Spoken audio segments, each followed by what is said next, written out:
설교 제목이 하갈과 사라의 갈등인데 이 제목이 뭘 말하는 건지 또 이게 우리에게 왜 중요한 주제가 될 수 있는지 한번 좀 생각해 봤으면 좋겠습니다. 설교 말씀하기 전에 요즘 제가 종종 듣는 이야기가 코로나19 시대를 지내면서 우리 큰 아들하고 우리 둘째 아들이 이제 서로 얘기를 나눴나 봐. 이런저런 얘기를 나누다가 얘기의 이제 결론을 어떻게 내렸냐면, 요즘 가만히 보니까 이 코로나19 시대를 지내면서 하나님이 신앙이 진짜인지 가짜인지를 좀 가리는 시기인 것 같다. 진짜 신앙과 가짜 신앙을 좀 가리는 시기인 것 같다. 이런 얘기를 하는 거예요. 그런 얘기를 나눴다는 겁니다. 제가 속으로 좀 깜짝 놀랐어요. 왜 그랬냐면, 제가 그런 생각을 좀 들었었거든요.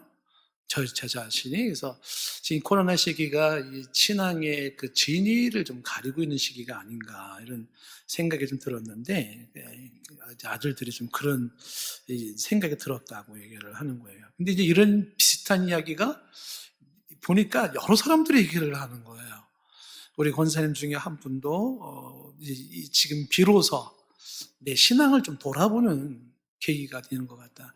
내 신앙의 진짜 실체를 좀 보는 것 같다. 예전에는 이제 교회에 나올 때는 이제 교회 나와야 되니까 나와서 이제 그런 교회에서 주는 말씀으로 공급을 받았는데, 이제는 이제 교회를 나와야 되는 어떤 그 강제성이라는 게 좀 없는 상태에서 완전히 프리하니까 여기에서 홀로 내가 신앙을 유지하고 세워나가는 내 모습이 어떤 거냐, 이걸 돌아보면서 지금이 나의 신앙의 실체를 제대로 보는 시기인 것 같다, 이렇게 얘기하시는 분도 계시고, 지난주 금요일 날에도 우리 김진국 목사님이 설교를 하면서 잠깐 스쳐가면서 얘기한 얘기가, 지금 이 코로나 시대가 옥석을 가리는 시기인 것 같다, 이렇게 옥석을, 그런 얘기를 하고. 근데 이런 유사한 얘기들이 많이 나와요. 그래서 이제 목사로서 지금 이제 온라인 예배라도 드리고 계신 분들은 그래도 좀 안심이 되시는 분들입니다. 이런 분들은 그래도 온라인 예배라도 자리를 만들어서 예배 드리고 있는 건 신앙이 있는 거예요. 그런데 이제 온라인 예배조차 못 드리는 사람들, 부득이하게 못 드리는 건 어쩔 수 없지만, 온라인 예배를 시스템을 모른다든지 그건 어쩔 수가 없는데, 이참에 교회를 안 가도 된다는 허락받은 이참에 신앙도 푹 좀 쉬자, 이런 사람들, 신앙도 좀 쉬자. 그래서 이런 사람들이 걱정이 되는 사람들입니다. 근데 특히 이제 좀 초신자들이라든지 신앙의 기초가 없는 분들은 이 코로나19로 인하여서 어떤 신앙에 좀 굉장한 좀 영향을 받지 않을까 하는 그런 우려도 좀 됩니다. 이런 걸 생각을 하면서 오늘 말씀이 우리의 신앙을 세우는데 좀 도움이 되기를 바라는 마음으로 우리 말씀을 좀 같이 좀 전하려고 합니다. 우리의 신앙을 정립하는데 오늘 말씀이 유익할 수 있기를 원합니다.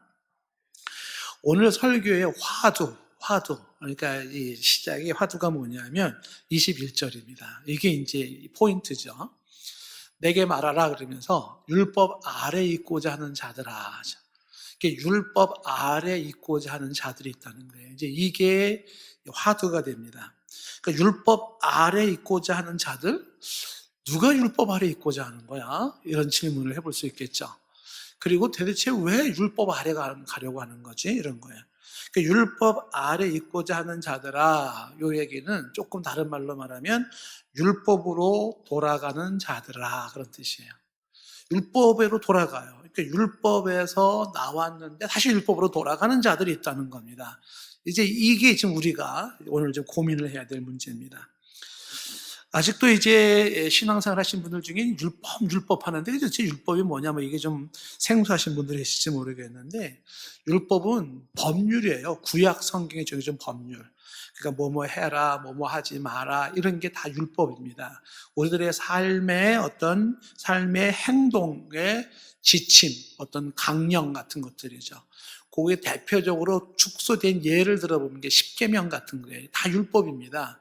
그래서 뭐 하나님을 공경하라, 이름을 망령되이 걷지 마라, 안식일을 지켜라, 무슨 뭐 부모를 공경해라, 거짓말하지 마라, 살인하지 마라, 뭐 간음하지 마라, 도둑질하지 마라, 탐내지 마라, 뭐 이런 게 다 율법인 거예요. 그러니까 율법, 우리가 율법이다 그러면은 행동에서 몸으로 어떻게 살아야 될지를 이야기하는 내용들. 그게 일반 사회의 규범이나 우리나라의 법으로 정해진 게 아닌 구약 성경, 특히 창세기부터 신명기까지에 나와 있는 내용을 중심으로 넓은 의미에서 성경 전체의 내용이 다 들어가요. 이걸 이제 율법이라 그러는데, 그 율법, 뭐뭐 해라 하지 마라, 해라 하지 마라, 이 문제, 해라 하지 마라, 해라 하지 마라는 이 문제로 여기를 벗어나지 못하는 자들, 그래서 여기로 다시 또 돌아가는 자들, 이게 이제 율법으로 돌아가는 자들이라는 거죠. 근데 이게 좋은 것일 수도 있는데 왜 문제가 되는가, 이제 이거를 보는 거죠. 우리 사회에서, 우리 일상에서 율법으로 돌아가는 케이스 하나를 지금 제가 이렇게 한번 예를 한번 잡아보고 싶어요. 이런 경우가 이제 율법으로 돌아가는 경우인데, 여러분들 누군가가 여러분에게 이제 이렇게 말하는 분들이 계실 수 있어요. 야, 예수 믿는다는 사람이 어찌 그 모양이냐, 이렇게 얘기를 하는 거예요. 야, 너 교회 다닌다며, 교회 다니는데 왜 그 모양이냐, 이렇게 얘기를 하고 또 들을 수가 있습니다. 근데 이런 얘기를 하는 사람이나 듣는 사람들을 보면, 이런 얘기를 듣는 크리스찬들 입장에서는 그런 말이 어때요? 좀 편치가 않아요. 좀 불쾌하기도 하고 좀 창피해지기도 하고, 그래 나는 왜 이것밖에 안 되지? 맞아, 나는 교회 다니는 사람인데 정말 이러면 안 되는데. 그래서 스스로가 어떤 자격지심도 들기도 하고, 그래서 좀 괴로워지기도 합니다. 근데 여기다 이제 한 수 더 떠요. 상대방이 뭐라고 얘기해요? 너 교회에서 집사라며, 너 교회에서 장로라며, 권사라 그러잖아. 목사 아니야, 목사. 야, 어떻게 장로라는 자가, 어떻게 안수 집사가, 목사라는 자가 어떻게 이러냐, 이런 식으로 직분까지 거론을 하게 되는 거죠. 그럼 더 괴로워지는 겁니다. 막 당황스러워지는 거죠. 근데 이런 상황을 가만히 보면 여기에 지금 너는 문제가 있고 너는 자격미달이라는 뜻으로 이야기하는 그 사람이나, 그 부분을 들으면서 나는 왜 그렇지, 나는 정말 자격미달이야, 나는 형편없어 라고 생각하는 사람이나, 공이 마찬가지로 이 사람들이 가지고 있는 잣대가 있어요. 잣대를 들이대면서 얘기하는 그 잣대가 율법이에요. 내가 율법을 가지고 있는지 안 가지고 있는지도 모르는데 어느 순간인가 율법이라는 잣대를 가지고 재면서, 율법 잣대에 비니까 너는 자격미달이야, 율법의 잣대에 보니까 너는 미숙해, 율법 잣대로 재보니까 너는 가짜야, 이렇게 말하는 거야. 그리고 또 내가 스스로도 나도 율법의 잣대로 나를 재면서 나는 형편없어, 나는 정말 가짜가 같아, 나는 정말 자격미달해, 또 이렇게 생각을 하는 거야. 그러니까 율법이 모든 걸 작용하고 있는 거야.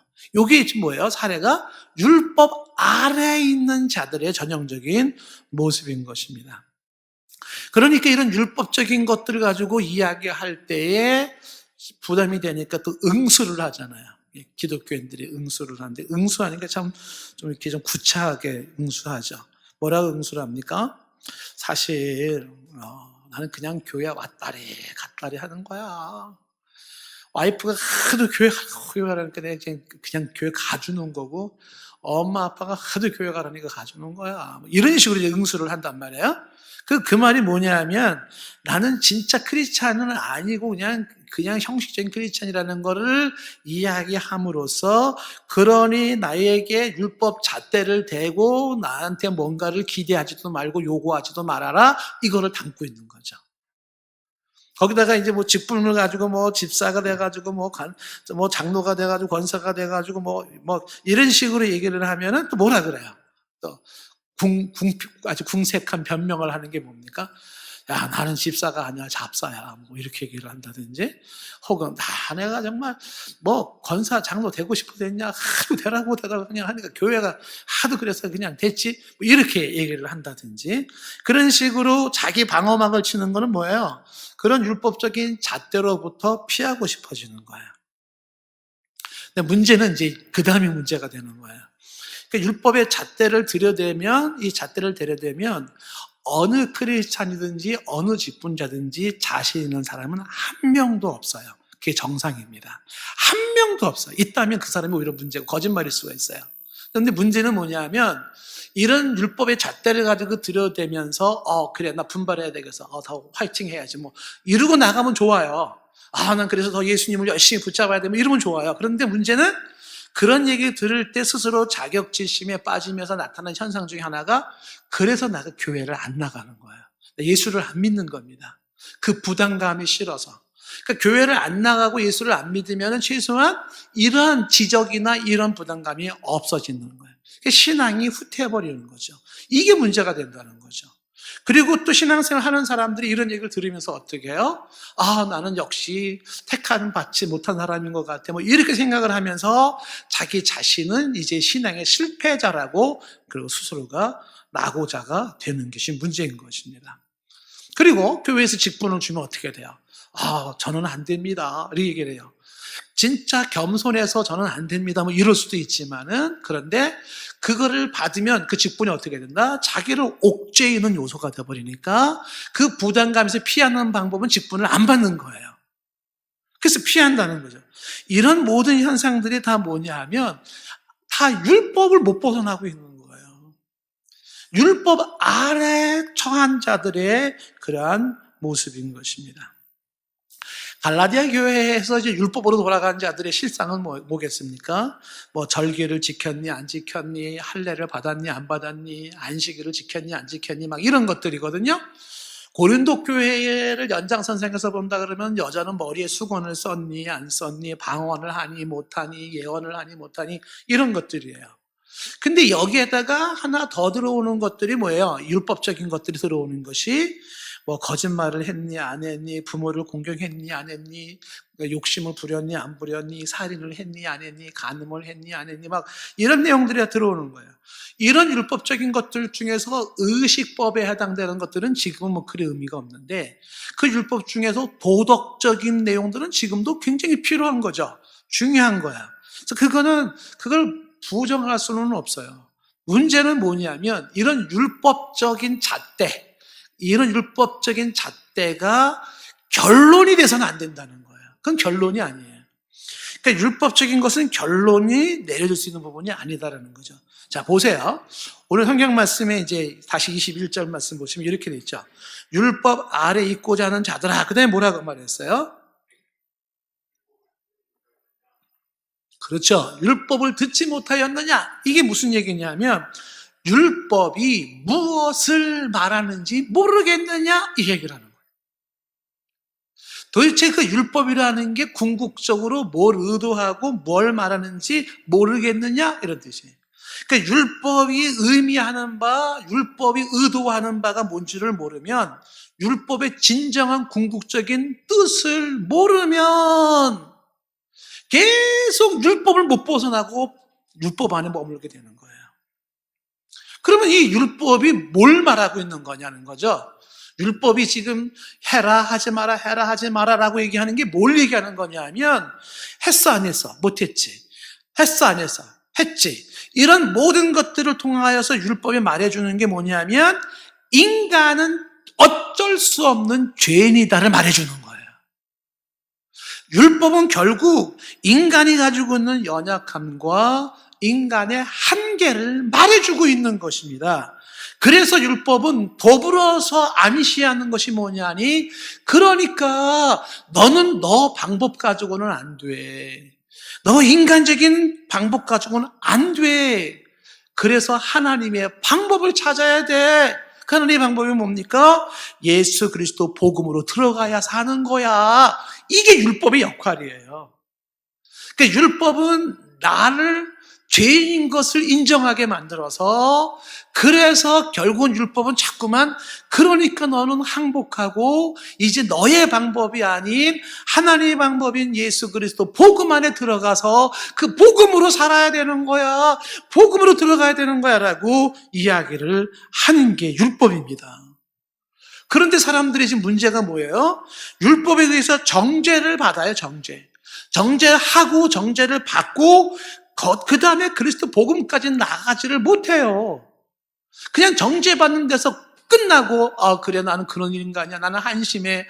나는 택자가 아니야. 나는 이제 교회 안 나갈 거야. 나 직분 다 때려칠 거야. 나 아무것도 안 할 거야. 뭐 이런 식으로 후퇴를 하더라는 거예요. 그래서 부족해서 그리스도의 복음으로 더 한 걸음 나아가게 만드는 율법이어야 되는데 그 복음에서 후퇴하게 만드는 율법. 그게 뭐예요? 율법으로 돌아가는 자들이에요. 지금도 율법으로 돌아가는 자들이 있어요. 그 사람들을 가만히 보면 최소한 예수 그리스도가 없어요. 예수가 그리스도가 되어 있지 않은 사람들입니다. 예수가 그리스도가 되어 있지 않은 사람들은 항상 율법으로 돌아가요.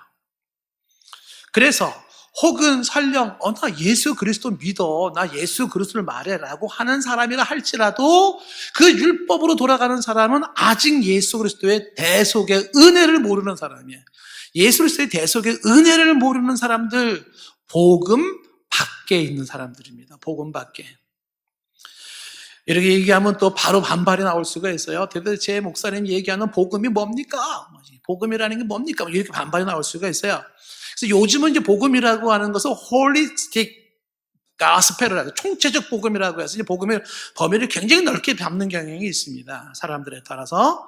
그런데 지금 제가 말하고자 하는 복음이 뭐냐고 묻는다면 저는 이렇게 똑 부러지게 말할 수가 있겠죠.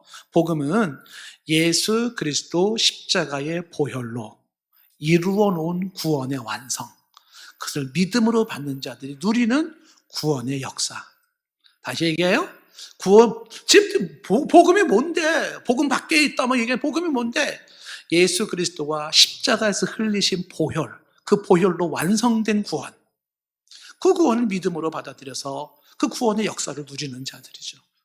누리는 것, 이게 복음인 것이죠. 예수 그리스도의 대속의 은혜가 없이 종교 생활을 하시는 분들이 계세요.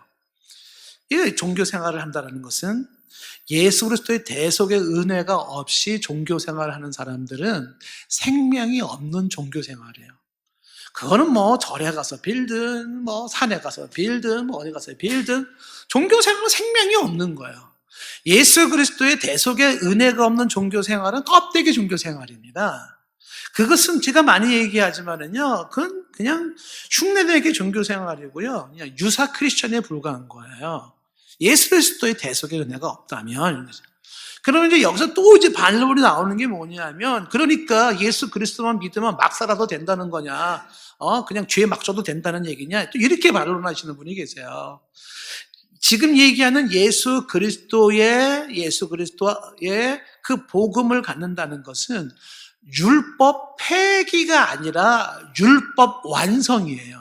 예수님이 내가 율법을 폐하러 온 줄로 생각하지 마라. 내가 율법을 완성하러 왔다 그랬잖아요.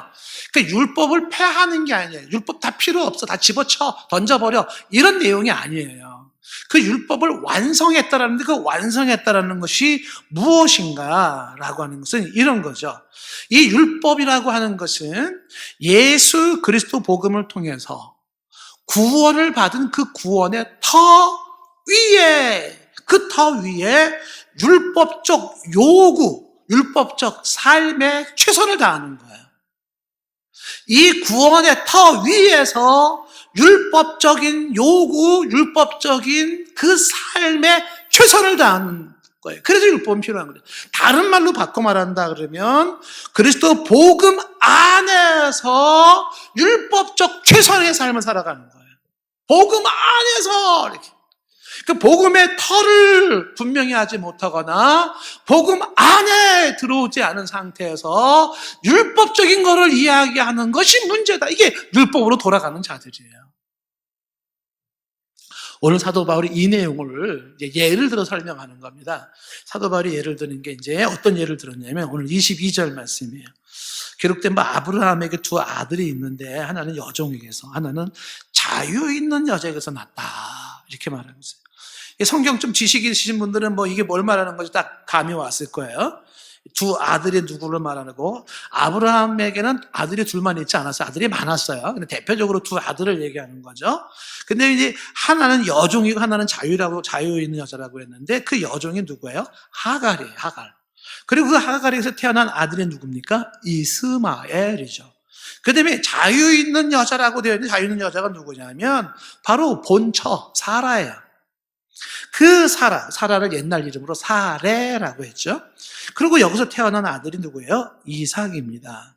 지금 이제 아브라함이 예를 드는 거예요. 이 율법과 복음이라는 걸 설명하기 위해서 예를 드는데, 하갈과 사라, 이스마엘과 이삭을 대조하면서 설명을 좀 하려고 하는 것이에요. 자, 여기에 대한 성경적 배경은요, 창세기 16장과 창세기 21장 두 군데를 특별히 참고할 수가 있죠. 이 창세기 16장 내용을 보면 어떤 일이 벌어지냐면, 하나님께서 아브라함에게 하늘의 별처럼 자손이 많겠다, 바다의 모래같이 자손이 많겠다고 했습니다.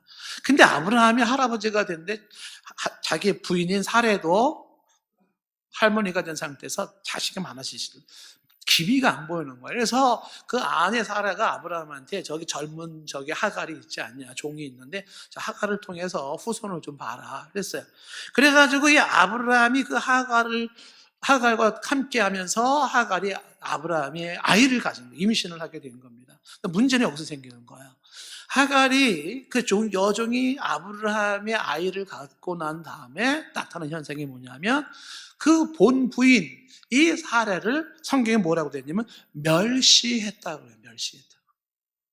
여러분 한번 상상을 해볼 수가 있죠. 하갈이 어떻게 사례를 멸시했을까요?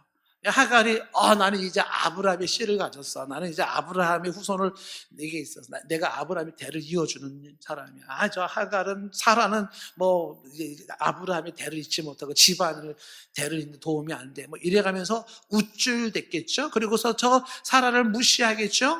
너는 애도 못 낳는 여자가 저주받은 거지. 하나님한테 벌 받은 거지. 뭐 이런 식으로 했겠죠. 그러면서 이 하갈이 사라를 무시한 그 오만 방제했던 우리 하갈을 충분히 생각해 볼 수가 있어요. 그게 사라가 얼마나 기분이 나쁜지, 사라가 그러면 어떻게 또 아브라함을 조는 거예요. 아브라함한테 가가지고 내가 받아야 될 모욕은 당신이 받아야 된다.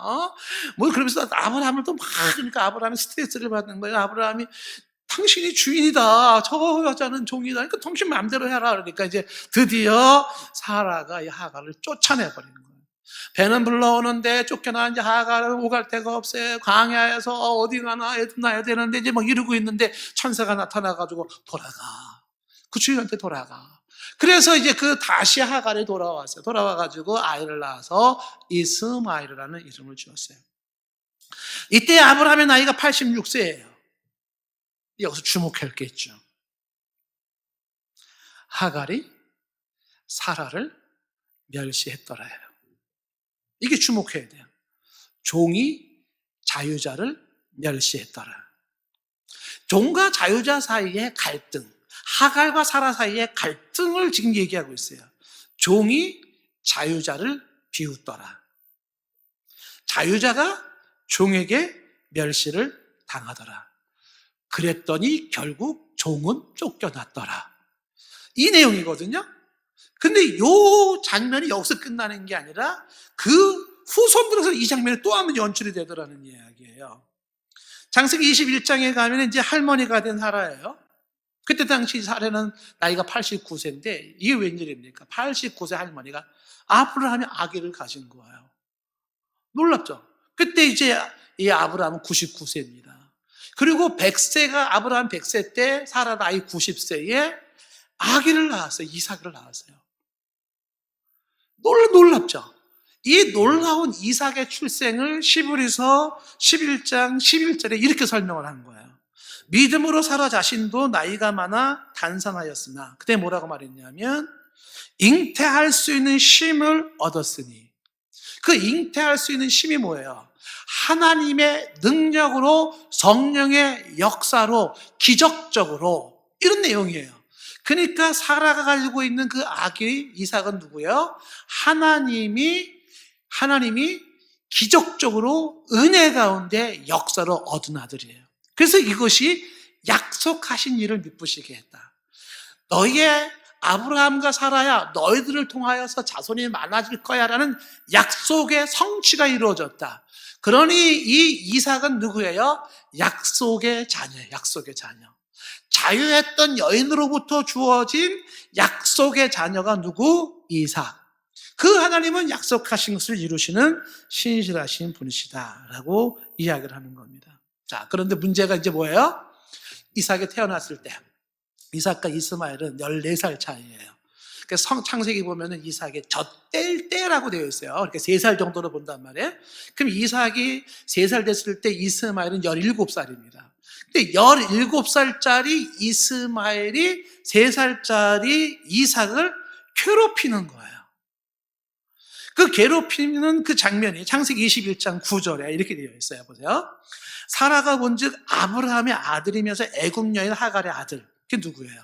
이스마엘이에요. 이스마엘이 이삭을 놀리는지라 이렇게 되어 있어요.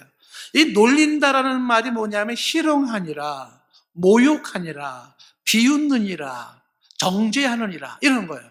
그러니까 17살짜리 이스마엘이 상상해 볼 수 있겠죠. 성경에 자세하게 나와 있지 않지만은 그 3살짜리 이삭을 불러놓고서 말하기를, 야, 이 집의 형이 나야. 이 집의 가문은 내가요. 내가 장남이야. 너는 동생이야. 이렇게 얘기를 했겠죠? 그리고 아버지 봐, 엄마 봐, 곧 돌아가실 거지. 그럼 너 누가 돌봐줘? 내가 돌봐줘야 되겠지. 너 내 말 들어야 돼, 안 들어야 돼? 그리고서 조그만 게, 말도 안 들어, 나이도 어린 게, 뭐 이런 식으로 하면서 이스마엘이 이삭을 놀리고 있는 거예요. 그러면서 뭐 구박을 주기도, 꿀밤을 주기도 하고, 있으면 뺨 싸우기도 하고, 막 심부름도 시킬 것이고, 막 때리고 막 했을 거예요. 근데 이 장면을 가만히 지켜보고 있는 사례가 가관인 거예요. 왜? 저 이스마엘은 종의 자손이에요. 아니, 종의 자손이 어떻게 주인집 아들을 놀리면서 그럴 수가 있는가? 그래서 그 다음에 이어지는 10절 말씀이 사라가 이제 아브라함한테도 이렇게 얘기하는 거죠. 즉 사라가 아브라함에게 말하기를, 이 여종과 그 아들을 내쫓으라 그래. 내쫓으라. 그래서 뭐라고 말하냐면, 이 종의 아들이 누구예요? 이스마엘이 내 아들 이삭과 함께 기업을 얻지 못하겠다, 이렇게 얘기를 하는 거죠. 그러니까 창세기 지금 21장에서도 지금 보는 내용이 뭐냐면, 종의 아들이 주인의 아들을 놀리더라 이거거든요. 좀 전에 창세기 16장에서는 여종이 주인 마님을 멸시했더라. 21장에서는 종의 아들이 지금 주인의 아들을 가지고 함부로 대하더라는 거죠. 무슨 얘기냐면, 종과 자유자의 갈등인데, 종이 자유자를 혼내고 벌주고 놀리고 무시하고 멸시하더라.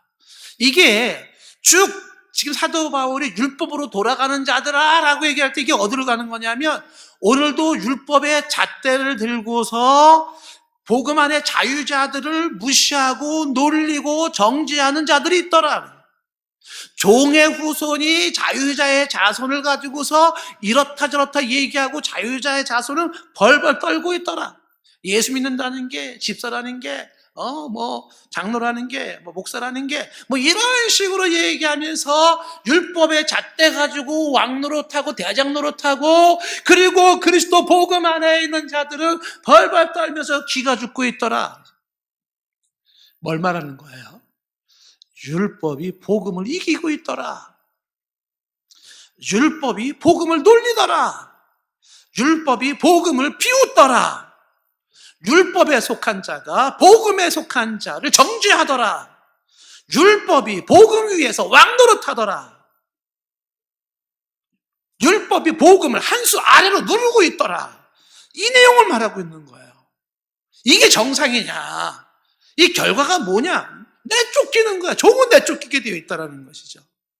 주제 파악을 못하고 있는 율법, 주제 파악을 못하고 있는 종들이 주제 파악을 못하는 율법이 기세가 등등해가지고서 천하를 호령하고 있고 다스리고 있다는 거예요. 율법이 감히 복음을 나무래요. 율법에 속한 자들이 복음에 속한 자들을 정죄해요. 주객이 전도됐어요. 말이 안 되는 상황이 벌어지고 있다는 것입니다. 갈라디아서 3장 17절에도 유사한 말씀이 있었잖아요. 이 하나님의 언약은 율법이 있기 430년 전에 있었던 거예요. 그래서 율법이라고 하는 것이 이 430년 후에 생긴 율법이 언약을 폐할 수가 없어요. 언약을 헛되게 할 수가 없다. 그때 우리가 보았던 내용이 뭐예요? 언약은 율법보다 우선한다는 거잖아요. 그 약속이 율법보다 우선한다는 게 언약 상위권을 얘기를 한 것이죠. 자, 이 내용에 계속 주어지는 내용이 보세요. 오늘 23절 말씀 계속 보겠습니다. 24절에 여종에게서는 육체를 따라서 낳고, 이게 뭐예요? 여종 하갈에게서는 육체를 따라서 이스마엘이 태어났다는 거죠. 그런데 자유 있는 여자 사라에게서는 약속, 언약을 따라서 누가 태어났어요? 이삭이 태어났다는 겁니다. 여종인 하갈을 통해서 태어난 이스마엘은요, 육체를 따라해요. 육체를 따랐다는 게 뭐예요? 인간적인 방법으로, 사람의 생각대로 이렇게 되는 거죠. 다분히 생물학적인 그런 출산을 얘기를 말하고 있는 것입니다. 그런데 이삭은 달라요. 이삭은 자유 있는 여자에게서 약속으로 말미암아요. 약속으로 말미암아. 육체를 따라서가 아니라, 그 약속으로 말미암아라는 것은 사람의 방법이 아닌 하나님의 방법으로, 하나님의 기적으로, 하나님의 은혜로, 하나님의 역사하심으로 태어난 아들이, 그 언약의 아들이 있더라는 게 이삭이다. 땅의 법칙이 아닌 하늘의 법칙으로 태어난 그 아들이 있더라라는 거죠. 두 아들은 출생부터가 달랐습니다. 하나는 육체를 따라서 태어났고, 하나는 약속 언약을 따라 태어났어요. 하나는 인간적인 방법으로 태어났고, 하나는 하나님의 신비한 은혜와 기적으로 태어난 아들이라는 것입니다. 이삭과 이스마엘 중에서 누가 아브라함의 기업을 이을 자입니까? 누가 그 기업을 받을 자예요? 답이 딱 나오죠. 그 종의 후손에서 태어난 이스마엘이 아니라는 거예요. 바로 언약 약속을 통해서 태어난 그 이삭이 아브라함의 모든 재산과 기업을 이업으로 받을 자라는 거죠. 참 후사는 언약에 의한 자녀라고 말하는 거예요. 로마서 9장 27절 말씀에 말하죠. 로마서 9장 27절에 또한 아브라함의 씨가 다 그의 자녀가 아니라 오직 이삭으로부터 난 자가 내 씨라 불리를 하였어요. 8절에 곧 육신의 자녀가 하나님의 자녀가 아니라 오직 약속의 자녀의 씨로 여김을 받는다는 거죠. 여기서 지금 육신의 자녀와 약속의 자녀를 딱 구분해 놓지 않습니까? 육신의 자녀는 누구예요? 육적인 후손만을 강조하는 유대인들, 율법을 벗어나지 못하는 자들이에요. 그 약속의 자녀는 누굽니까? 그 율법에서 말하고 있었던 언약 예수 그리스도를 믿는 그 예수 그리스도의 후손들, 크리스찬들을 말하는 거예요. 여기서 진짜는 뭐냐라는 거죠. 누가 후손이냐를 얘기하는 거죠. 그 육신의 자녀가 진짜냐, 아니면 언약의 자손이 진짜냐라는 거죠. 율법에 묶여있는 자와 약속 언약에 입각한 크리스찬하고 뭐가 상위냐라고 말해주고 있는 것이에요. 이 상위 개념을 자꾸 얘기하는 것은 누가 무엇이 무엇을 지배하는가예요. 무엇이 무엇을 다스리는가의 문제예요. 율법이냐 복음이냐. 자, 이제 아브라함이 이제 자신의 그 아들, 큰 아들이 이제 이스마엘이 이삭을 막 놀리니까, 그러니까 이제 사라가 뭐라 그랬어요? 쫓아내라 막 그랬잖아요. 그러니까 그때 성경을 보면은 아브라함이 큰 근심을 했어요. 큰 근심을. 비록 종의 아들이지만 그래도 내 씨인데 이거 쫓아내라고 하니까 막 근심하고 있는 거 어떡하지? 걱정을 하고 있는 그 걱정할 그때 하나님께서 아브라함에게 이렇게 말씀하셨어요. 창세기 21장 12절 말씀 보면 하나님이 아브라함에게 이르시되 내 아이, 여기서 내 아이는 이스마엘입니다. 그리고 내 여종 하갈이죠. 그들로 말미암아 근심하지 말고, 그때 뭐라고 말해요? 사라가 내게 말하는 것을 다 들어라. 이삭에게서 난 자라야 내 씨라 부를 것임이라, 이렇게 말을 해요. 하나님이 너의 진정한 씨는 누구예요? 이삭이다. 이삭이 뭐예요? 언약의 자녀라는 거죠. 언약의 자손인 이삭이 진짜 너의 자손이다. 그가 너의 기업을 유업으로 받을 자다. 그 약속의 자녀, 그 언약의 자녀가 지금으로 말하면 누구냐면 이게 예수 그리스도 복음을 믿는 하나님의 자녀, 크리스천들인 거죠. 자, 계속해서 보시면은요, 24절 말씀에 보시면, 자, 이것은 비유니, 앞에 지금 얘기하는 이 하갈과 사라와, 그 다음에 이삭과 이스마엘에 관련 이런 모든 얘기가 비유라고 말하는데, 이 비유에 대한 거는 설명을 어마어마하게 많이 해야 되는, 신학적으로. 근데 이제 그런 지금 상황은 아닌 것 같고, 여기서 비유라는 거를 제가 중간에 신학적인 내용을 다 빼버리겠습니다. 여기서 비유는 모형적 알레고리라는 거예요. 좀 어려운 부분이 있는데 그냥 넘어가도 괜찮아요. 모형적 알레고리가 비유예요. 시브리 말로 지금 비유라는 게 알레고리라는 단어를 쓰고 있는 것인데, 근데 알레고레오. 근데 요게 비유라는 알레고리오라고 하는 말이 모형적이라는 말을 붙여야 되는 이유는 이제 나중에 설명을 하겠지만, 이 비유라는 말이, 알레고리라는 말이 뭘 의미하는 거냐면 달리 말한다, 그런 뜻이에요. 그래서 하나의 사건이나 하나의 인물, 사물에 대해서 다른 각도에서 이해한다. 다른 각도에서 이해한다. 그러니까 보여지는 표피적인 그러한 표면적인 의미와 그 속에 담겨있는 이면적, 내면적인 의미가 있는데 그 내면적 의미를 본다, 이런 뜻이에요.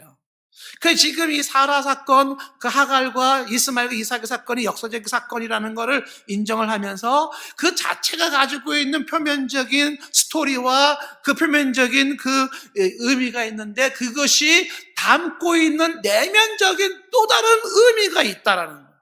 그거를 비유라, 이렇게 얘기를 하는 거예요. 그러면 이 지금 하갈과 사라 사건, 이스마엘 이삭 사건의 그 이면적인 의미가 뭐냐, 어떤 내용을 담고 있는 거냐, 이거를 사도 바울이 해석을 해주는 거예요. 하나님의 감동을 받고 해석을 하는 거예요. 어떻게 해석을 하냐면 24절에 그 두 여자가 뭐예요? 두 언약이다, 이렇게 말해요. 두 언약.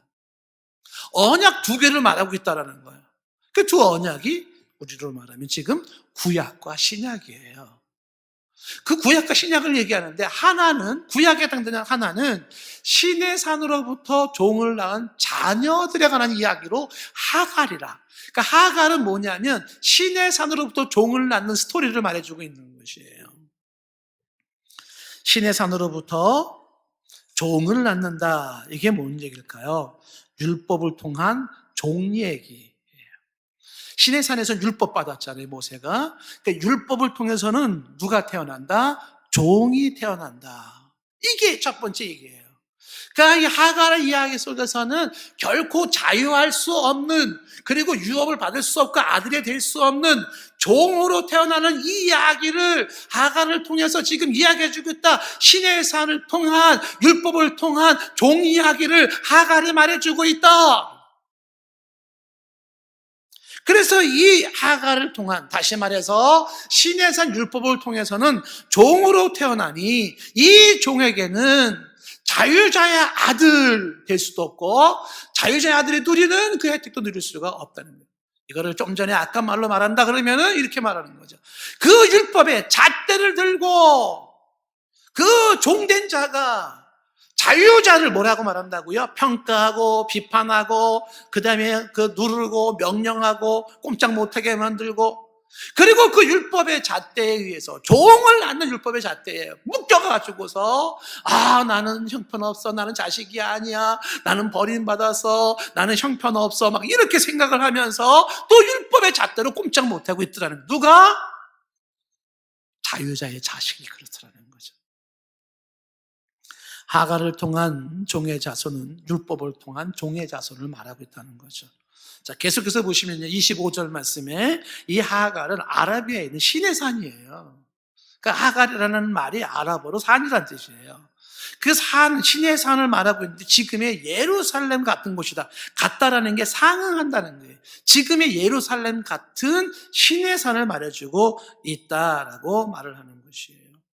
그런데 오늘날 땅에 있는 저 예루살렘 같은 신의 산과 예루살렘을 같은 걸 묶어가지고 그들과 같은 이 하갈을 얘기를 하는데, 여기서 사라를 통해서 이루어지는 걸 뭐를 얘기하는 거냐면 이어지는 26절에 오직 위에 있는 예루살렘은 자유자니 곧 우리 어머니라고 얘기를 하고 있는 거예요. 그러니까 오직 위에 있는 예루살렘이 뭐예요? 하늘에 있는 예루살렘인데 땅에 있는 예루살렘이 아니에요. 그래서 대조를 어떻게 이루냐 하면 이렇게 이룬다고 보면 되는 거죠. 신의 산과 예루살렘인데 이제 땅에 있는 예루살렘 가지고는 안 되고 하늘에 있는 예루살렘과 대조를 이루고 있는 거예요. 지금 신의 산의 후손이냐 하늘에 있는 예루살렘의 후손이냐의 문제라는 거예요. 네가 지금 그 율법을 통한 종의 자손이냐 아니면 하늘의 예루살렘에 속한 자유자의 자손이냐, 이거를 지금 얘기를 하고 싶은 거예요. 여기 하늘에 있는 예루살렘인데 자유자다 이렇게 말하면서 곧 우리의 어머니라고 얘기를 했는데, 요게 이제 지금 어머니 하나님이 교회에서 이제 요거를 얘기를 하는 거죠. 어머니 하나님.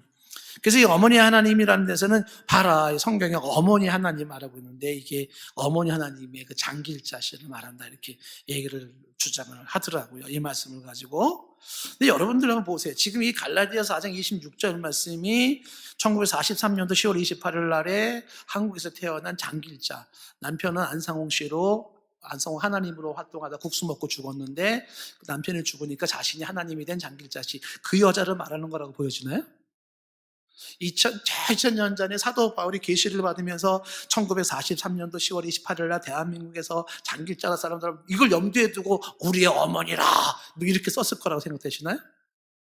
이게 정말 황당하다는 생각이 들지 않나요? 이거를 그게 어머니 하나님이라는 교회에서 이걸 이렇게 얘기하고 있는 거는 너무 뜬금이 없다고 생각이 돼요. 지금 논리비약이고 억지죠. 그리고 이 말씀을 그렇게 지금 그분에게 막 이렇게 막 연결시키는 거는 그건 성경과 하나님에 대한 저는 모욕이라고 생각하고 건강한 크리스천들에 대한 모욕이라고 생각해요. 모욕이죠. 어떻게 이거를 그렇게 연결할 수 있어요? 말씀이 지금 뭐 그런 거예요? 여기서 지금 어머니라고 얘기하고니 어머니가 뭘 얘기하는 거냐라는 거죠. 1차적으로는요, 사라예요. 그리고 사라가 얘기하는 게 예루살렘이고 예루살렘이 얘기하는 게 교회입니다. 그 교회를 구성하고 있는 게 복음이에요. 이 내용을 함축적으로 어머니라고 얘기를 하고 있는 거예요. 다시 말하면 궁극적으로 이 어머니는 복음이에요, 복음. 예수 그리스도의 복음이에요. 그 복음을 통해서 태어난 자유자예요. 자유하시는 그분으로부터 태어난 자유자죠. 우리는 복음으로 태어난 자들이에요. 그 하나님이 기적으로 언약과 그 하나님의 은혜 안에서 태어나는 사건이에요. 그래서 우리가 자유자예요. 뭐가 묶을 수 없어요? 종이 묶을 수 없어요. 율법으로 묶을 수가 없는 거예요. 예루살렘을 이야기할 때 땅의 예루살렘이 아니라 하늘의 예루살렘을 성경은 많이 얘기를 하고 있어요. 뭐 10에서 12장이라든지 요한계시록 12장에서 막 얘기를 하고 있는데, 요는 뭐냐면 그 하늘의 예루살렘에 속한 자, 하늘의 예루살렘에 속한 자, 거기에 속한 바로 어머니라고 하는 우리 예수 그리스도의 복음으로 태어난 자들이 말합니다. 자, 여기까지 내용을 이렇게 한번 정리를 해보세요. 하갈과 사라. 하갈은 종이요, 사라는 자유 있는 여인이에요. 하갈은 신의 산을 가르치고 있고 사라는 하늘에 있는 예루살렘을 가르치고 있어요. 하갈은 율법을 통한 종의 우선을 말하고 있고 사라는 복음을 통한 자유인을 말하고 있어요. 그래서 지금 이 둘의 공존 속에서 지금 차원이 다른 두 개의 세계를 말하고 있다는 거죠. 자, 갈라디아서 4장 27절 말씀에 보시면은, 갈라디아서 4장 27절 말씀. 이 내용은 이사야서 54장 1절 말씀입니다. 이것도 설명이 좀 많이 필요한 부분인데, 이스라엘 백성, 1차적으로 이스라엘 백성들이 포로 전후를 얘기하는 장면이에요. 그런데 여기서도 이면적 의미가 있죠. 뭐예요? 지금 보시면은 54장 1절이나 지금 4장 27절에서 얘기하는 게 뭐냐면, 잉태하지 못하는 자가 있었죠. 출산하지 못하는 자가 있었죠. 그리고 산고를 겪지 못한 자가 있잖아요. 근데 이 사람들이 이제 노래를 부르면서 외칠 때가 오는 거예요. 홀로 된 자였었어요. 근데 이 사람들이 자식이 많아지는데 남편은 자식보다 많아져요. 이게 이스라엘 백성들이 1차적으로는 포로 전에 곤고했던 것과 망했다가 다시 돌아와서 풍성해지는 걸 말해주는 것인데, 의미가 뭐냐면 지금 율법으로 살아가는 사람들보다 이제는 사라의 후손처럼 언약의 후손으로 태어난 사람들이 훨씬 많아질 거라고 말합니다. 종말론적인 이야기를 해주고 있는데 그리스도 복음을 통한 하나님의 자녀들이 훨씬 많아질 거라는 걸 예언적으로 말하고 있는 거예요. 지금 24절의 말씀이. 자, 여기서 이제 서서히 결론으로 들어가는 게 이렇게 들어가는 겁니다. 28절 말씀 보시면은요. 형제들아 너희는 이니 누구예요? 갈라디 사람들이잖아. 그것은 누구냐면 이방인들이에요. 이방인 너희들이 형제예요. 그리고 너희가 누구예요? 이제는 이방인 너희들이야말로 이삭과 같이 약속의 자녀예요.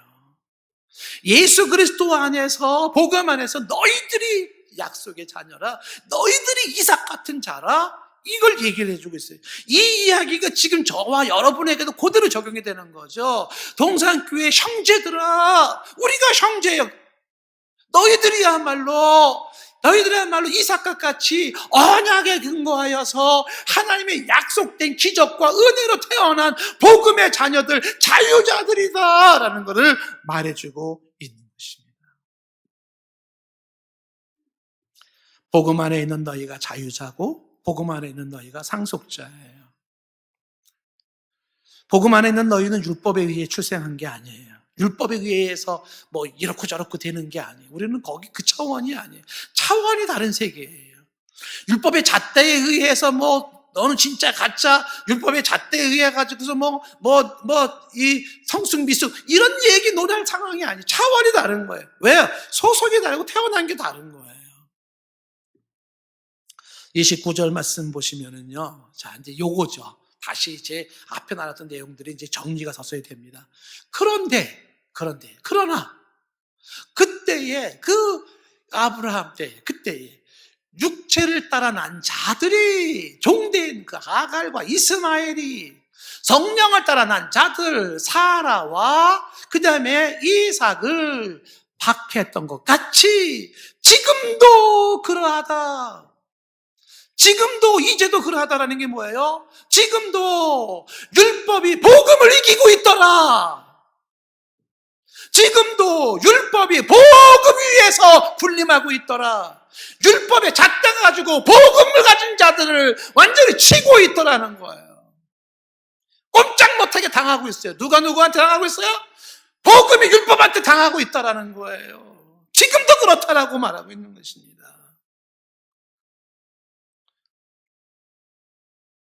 율법에 의한 자들이 복음에 의한 자들을 좌지우지하고 있더라. 종된 자들이 자유자들을 괴롭히고 있더라. 율법이 복음을 박해하고 있더라.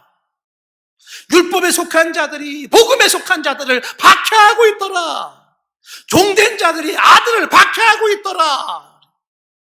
이런 현상이 우리 삶의 사회의 현상에서 나타날 뿐만 아니라 예수 믿는다는 사람의 마음속에도 그 두 개가 싸우고 있더라는 거예요. 내 안에 누가 있어요? 지금 내 안에 하갈과 사라가 싸우고 있고, 내 안에서 이스마엘과 이삭이 싸우고 있는데, 율법과 복음이 싸우고 있는데, 누가 자꾸 이기고 있더라? 이 종이 이기고 있더라. 이 율법이 이기고 있더라. 정상이 아닌 거죠. 복음으로 율법을 이겨야 되는 거죠. 네가 누구냐? 네가 율법의 종이야? 아니에요. 차원이 다른 거예요.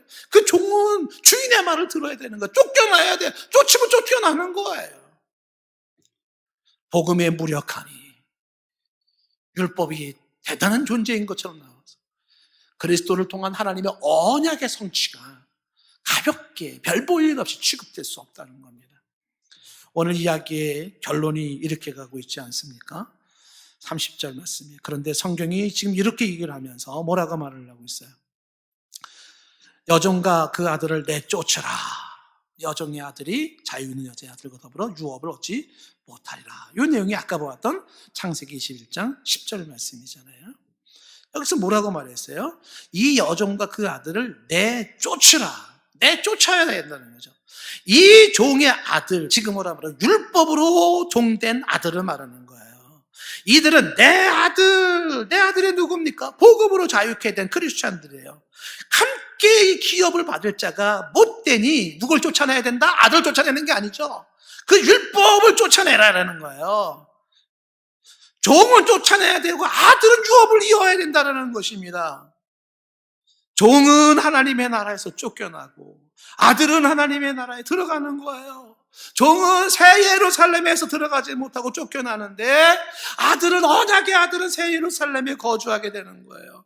종은 그의 나라의 불합격이지만 아들은 그의 나라의 합격자예요. 종은 하나님의 나라를 유업으로 받을 수가 없어요. 그런데 아들은 하나님의 나라를 유업으로 받는 겁니다. 율법의 결국은 파국으로 쫓겨나는 거예요. 율법은 복음 앞에서 꼼짝 못하게 되어 있는 겁니다. 감히 율법이 복음을 누른다고요? 아닙니다. 복음이 율법을 눌러야 되는 거라는 말하는 거예요. 그래서 오늘 결론 구절이 31절입니다. 그런즉 형제들아. 이 형제들이 누구예요? 그리스도 복음 안에 있는 크리스천들이요. 예수 그리스도를 믿는 자들이요. 이렇게 말하는 거예요. 형제들아. 그리스도를 믿는 복음 안에 있는 자들아. 우리는 여종의 자녀가 아니다. 자유 있는 여자의 자녀다. 라고 말하죠. 우리는 종이 아니라 자유 있는 자라고 이야기를 하는 것입니다. 하갈과 사라의 갈등은 지금도 계속되고 있어요. 내 안에서 계속되고 있습니다. 지금 이게 지금 율법이냐 복음이냐 이 갈등이 회복되고 있는데 이 갈등을 절대 포기하지 않는 게 사탄이에요. 사탄은 계속해서 이 갈등 속에서 우리로 하여금 고민하게 만들면서 그래서 이것 때문에 더 나아가는 인생, 더 그리스도를 붙잡고 십자가를 붙잡고 성숙해지는 신앙으로 가면 좋은데 그것 때문에 의기소침하고 자격지심에 빠져서 신앙을 포기하고 삶을 후퇴하고 자기 자신은 버림받은 자라고 이야기하면서 계속 율법에 묶여서 살아가는 이것은 사탄의 전술인 것입니다. 하갈이 사라를 업신여기듯이 이스마엘이 이삭을 조롱하듯이 율법이 복음을 비웃습니다. 율법 아래에 있는 자들이 복음 안에 있는 자들을 혼내고 있습니다. 옳지 않습니다. 참 크리스찬은 누구인가? 하갈의 자녀가 아니라 사라의 자녀예요. 이스마엘의 후손이 아니고 이삭의 후손이며 시내산의 자녀가 아니라 하늘 예루살렘의 자녀예요. 복음의 자녀들입니다. 이들이 참 크리스찬인 것이죠. 복음 안에 있는 그리스도인들이 상속자여 자유자인 줄로 믿습니다. 세상에서 정치적으로, 사회적으로, 경제적으로 수많은 사람들이 율법의 잣대를 가지고 우리를 누르려고 하는 것이죠. 너는 자격미달이야. 너는 틀렸어. 그 말이 맞지요. 자격미달이죠. 틀렸지요. 형편없지요. 율법의 잣대를 통하여서 내가 죄인이라고 인정할 수 있는 건 복입니다. 그 복이에요. 그래 나는 자격이 안 돼. 그래 나는 죄인이야. 나는 형편없어. 맞지요? 틀린 말이 아니지요. 그런데 나는 그 율법으로 내가 하나님의 자녀가 된 것이 아니고 그 율법으로 자유자가 된 것이 아니고 그 율법으로 주의 나라를 상속받은 것이 아니라 예수 그리스도의 언약 아래서 그의 복음으로 그 십자가의 보혈의 그 능력으로 말미암아 내가 하나님의 자녀가 되고 자유자가 되고 언약 백성이 되어지고 천국의 시민권자가 되고 하나님의 자녀가 되어 그 나라를 유업으로 받을 자가 되었어요. 누군가가 율법의 잣대를 들여대면서 우리를 지적한다면 겸손히 들으십시오. 그들의 나무람과 그들의 지적에 타당성이 있을 때 겸손히 들으셔야 돼요. 물론 그렇지 않은 경우도 있지만 들어야 될 거라면 들으십시오. 설령 그렇다고 하더라도 그 율법으로 나를 정죄하고 이야기하는 모든 게 다 맞는 얘기에 부정할 수 없어. 그렇게 한다 할지라도 오늘 얘기의 결론은 율법으로 돌아가지 말라. 결론이 율법으로 돌아가지 말라는 겁니다. 그 말이 맞다 하더라도 율법의 종이 되지 마라. 어떻게 해요? 하나님의 은혜와 하나님의 기적과 하나님의 자비하심으로 복음 안에서 나를 낳은 그 복음으로 나아가라는 것이에요. 그 복음 안에 거한 언약의 백성으로서 더 이상의 율법이 묶을 수 없는, 나의 연약함에 묶을 수 없는, 나의 실수나 실패가 묶을 수 없는 그 주님이 주시는 그 영혼의 자유를 누려라고 말하는 거예요. 그 영혼의 자유, 그 무엇으로도 묶이지 않는 해방된 자유, 예수 십자가의 보혈로 완성된 언약의 후손으로서 그 자유를 누려라. 오늘 말씀을 맺으면서 저는 한 분을 노래를 하나 소개를 하고 싶은데, 미국의 남북전쟁으로 노예 해방운동을 아브라함 링컨이 잘 했음에도 불구하고 미국에는 여전히 지금도 뉴스에 많이 나오는 것처럼 인종차별 문제가 끝나지가 않습니다. 그때 1960년대 마틴 루터 킹 주니어 목사님이 인종차별 철폐를 위한 항의, 시위를 했습니다. 그때 1963년도에 마틴 루터 킹 주니어 목사님과 함께 수많은 인파가 워싱턴 DC에 모였습니다. 그때 마틴 루터 킹 주니어 목사님이 그 유명한 연설을 하죠. I have a dream. 나에겐 한 꿈이 있습니다. 라는 그 유명한 연설을 했는데, 그때 이 마틴 루터 킹 주니어 목사님과 함께 이 인종차별 철폐를 위해서 수고하면서 청중들을 노래로 묶었던 가수가 있었습니다. 그 가수가 존 바이즈라고 하는 가수예요. 이 존 바이즈라고 하는 이 가수는 할아버지가 감리교 목사님이에요. 아빠도 목사가 되려고 그러다가 목사 되는 걸 포기하고 스탠포드 대학교 물리학 박사입니다. 엑스레이를 만든 공동 그 개발자이기도 해요. 이 아버지가. 그 엄마는 목사 딸입니다. 그 딸 셋이 둘째인데 굉장히 믿음 안에 자라면서 사회에 관심이 많았어요. 이 존 바이즈가 이제 뭐 그 사회 활동을 참 많이 상도 많이 받았는데 밥 딜런이라는 지금 노벨상 받은 분이 이 연관이 있죠. 제가 보기에는 조금 키워줬어요, 이 존 바이즈가. 근데 이 존 바이즈가 모든 사회 활동을 제가 동의하지는 않습니다. 그 부분에. 근데 그 60년대 마틴 루터 킹 주니어 목사님과 함께 그 저항 운동을 하면서 이분이 불렀던 노래가 그때 당시 유명한 노래 두 개가, 하나가 We Shall Overcome이에요. 우리는 이길 겁니다. 이 노래 불렀고, 또 하나 노래가 뭐냐면 흑인 여자가 쓴 노래가 있어요. 흑인의 한이 담겨 있는 흑인 연가라고 일컬어지는데, 그 흑인 연가라고 하는 한 흑인이 쓴 시를, 그 노래를 이 존 바이즈가 부르면서 사람들이 그 노래를 부르면서 집결하고, 그러면서 이제 인종 그 반대 운동을 했습니다. 그 노래, 그 흑인 여자가 쓰고 이 존 바이즈가 불렀던 노래가 뭐냐면 오 프리덤이라는 노래인데, 그 영어 가사를 제가 직역을 하면 이런 가사를 담고 있습니다. 오 프리덤, 오 자유, 오 자유, 나는 자유하리라. 전에는 내가 종이었지만 지금 나는 무덤에 장사되었고 지금 나는 내 주님 계신 집으로 갑니다. 나는 자유합니다. 이런 내용을 담고 있어요. 2절 가사를 보면은 더 이상 눈물이 없습니다. 더 이상 눈물이 없습니다. 전에는 내가 종이었지만 지금 나는 내 무덤에 장사되었고 나는 내 주님이 계신 집으로 갑니다. 나는 자유합니다. 나는 자유합니다. 근데 이 노래가 당대에는 그 흑인들의 그 억눌림과 억압 속에서 비록 사회와 정치와 그리고 수많은 편견들이 우리를 억압하지만 우리는 자유라고 말했던 한이 담겨 있는 노래인데, 이게 교회에 들어와서 이제 복음성가가 됐어요. 그래서 우리는 이제 이 찬양을, 이 노래를 좀 불러보고 싶은 건데, 오늘 말씀을 생각하시면서 우리는 율법의 종이었지만 지금도 여기저기서 우리를 종된 자처럼 취급하고 있지만 우리는 자유하다라는 노래를, 그리스도 예수 안에 언약의 백성으로서 자유자가 되었던 것을 60년대에 그 사람들이 불렀던 노래를 한 번을 같이 좀 부르면서 말씀을 맺기를 원합니다.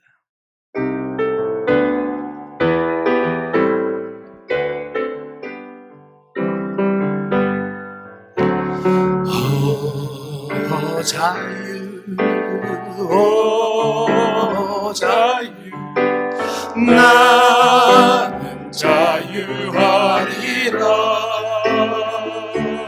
비록 얽매였으나 나는 이제 돌아가리. 자유 주시는 내 주님께. 다시 한번 오 자유, 오 자유, 오 자유, 나는 자유하리라.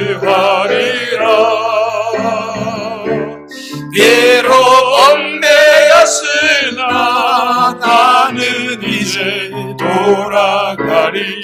자유 주시는 내 주님께.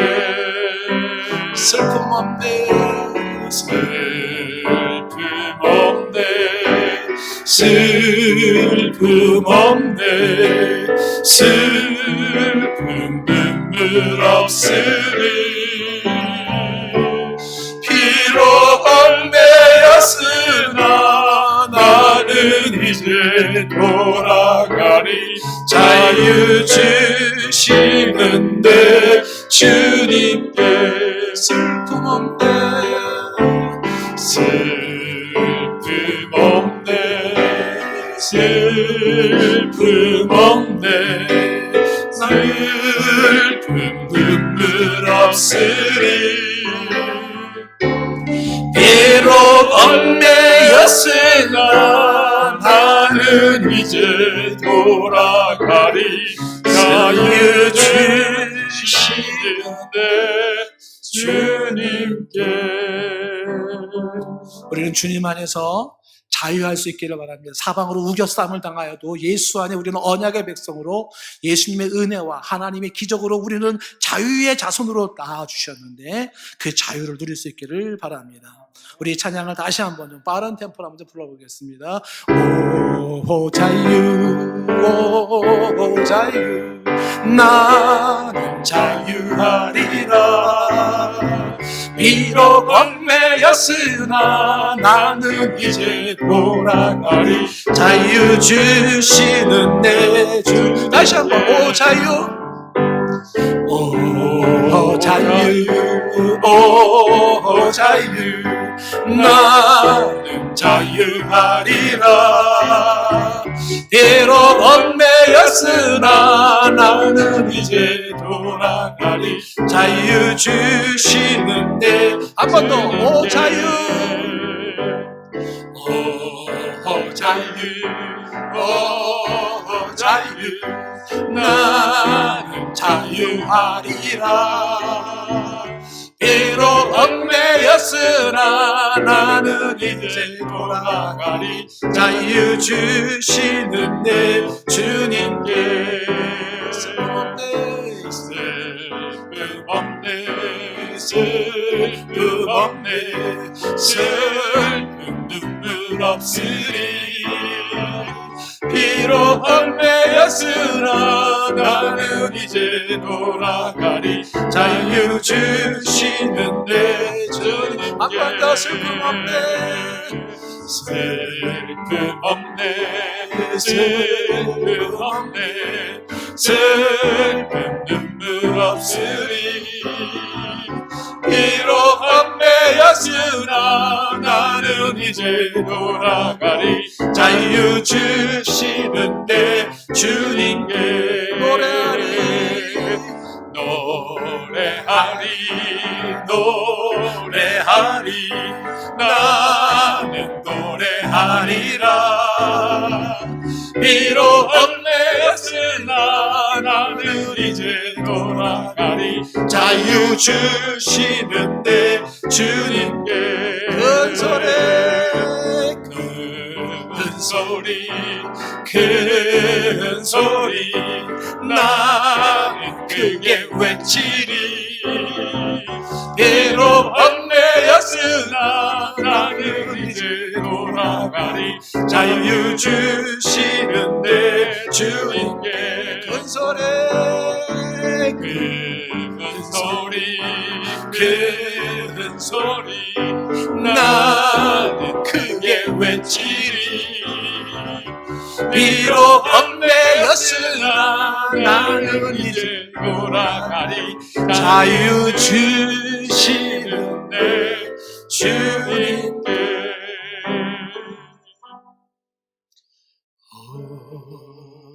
오 자유, 오 자유, 나는 자유하리라. 비록 얽매였으나 나는 이제 돌아가리. 자유 주시는 내 주님께. 비록 얽매였으나, 비록 얽매였으나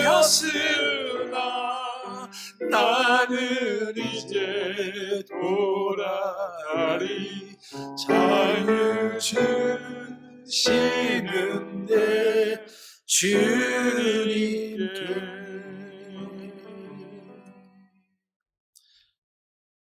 우리는 종이 아니라 자유자입니다. 종의 후손이 아니라 자유자의 후손입니다. 율법이 복음을 이기지 못하게 하시고 복음이 율법을 이기게 하옵소서. 율법을 복음 안에서 해석하게 하시고 율법을 복음 안에서 이루게 하옵소서. 복음이 주는 이 놀라운 자유가 그 누구에게도 빼앗길 수 없는 하나님의 아들 된 자유로서, 하늘나라를 상속받을 자유로서 그 자유를 내 영혼이 주 앞에 가는 순간까지 누리게 하시고 이거를 빼앗는 사탄의 세력이 지지 않게 하옵소서. 예수님의 이름으로 기도드리옵나이다. 아멘.